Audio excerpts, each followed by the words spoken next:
యోగ్యత లేని నన్ను నీ కృపలో దాచి ఉంచి వాడిపోక చేతి క్రింద ఉంచినావయ్యా.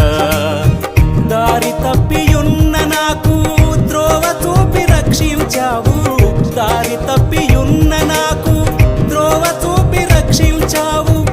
ఎంత జాలి యేసయ్యా నాపై, వేగిరపడి ఉన్నాను నీకై.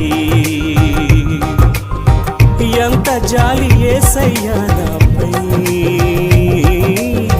వేగిరపడి ఉన్నాను నీకై, వేగిరపడి ఉన్నాను నీకై.